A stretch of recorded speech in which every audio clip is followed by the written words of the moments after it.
The methodologies and analyses illustrated in this video represent the activities performed by Go Mobility under Pilot Action 8, part of the REIF project.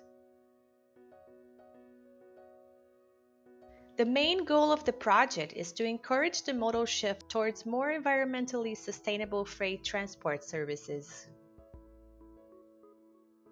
The strategy aims at developing possible innovative solutions for identifying traffic volumes related to regional intermodal nodes and their catchment areas, both for the regional nodes and for new potential services on a medium-long distance.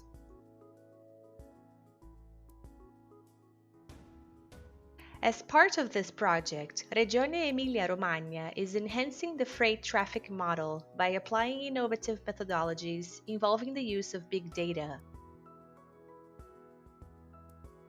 The analyses carried out using big data are aimed at identifying the situations in which truck traffic is substantial in the presence of rail services competing with those on road, and to launch an in-depth study of any rail bottlenecks that make this mode less competitive. For big data, we mean here the floating car data, space-time coordinates of vehicles along the road network detected by in-vehicle sensors installed for insurance goals with the GPS system. These sensors record for each vehicle geographic location, speed on the road network, engine on and off points.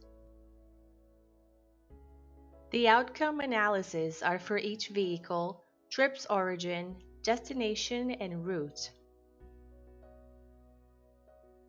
Floating car data have several strengths, including good update frequency, maximum spatial detail through GPS coordinates, maximum time detail up to the second, full coverage of travel vehicle behavior in their daily chains, and network performance measurement.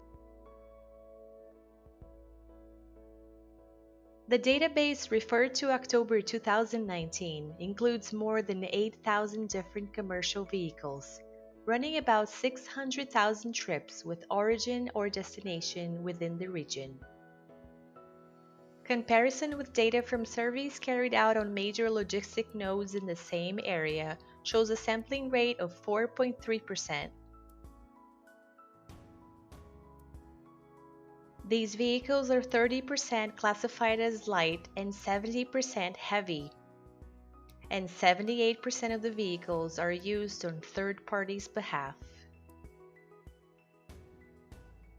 The exploration of the FCDs has allowed to identify the catchment areas of truck traffic generated and attracted by the main logistics, industrial and commercial poles of Emilia-Romagna.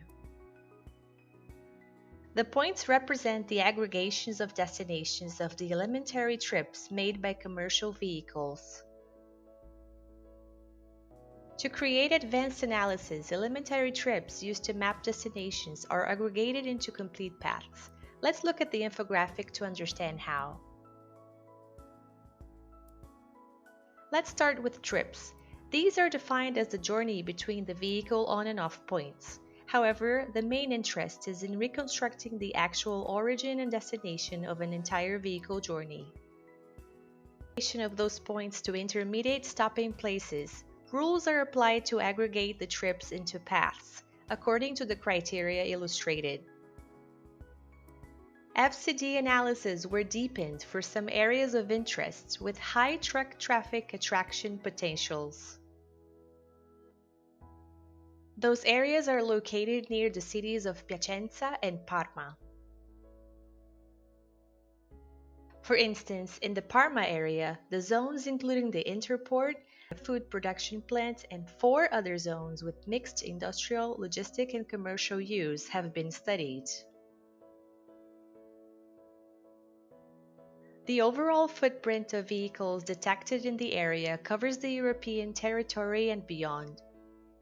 In total, the behavior of around 900 different vehicles was studied, 14 of which habitually make journeys in the Parma area. Starting from the path's outline, it was possible to analyze the catchment area of the poles attracting and generating heavy traffic related to the complete vehicle journey.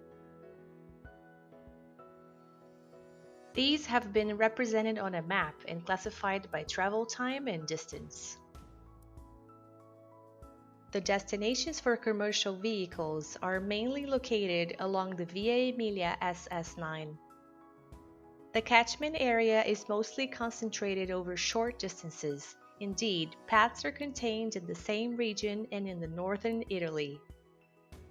Medium-long distance traffic is directed southwards on the Adriatic Ridge and along the A1 Milan-Naples motorway, and on the east-west axis towards Veneto and Liguria.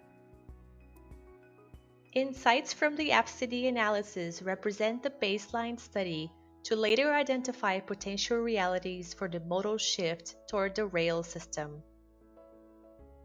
Thanks to the detail of the information and the advantages of map visualization, it will be possible to implement a fully data-driven planning.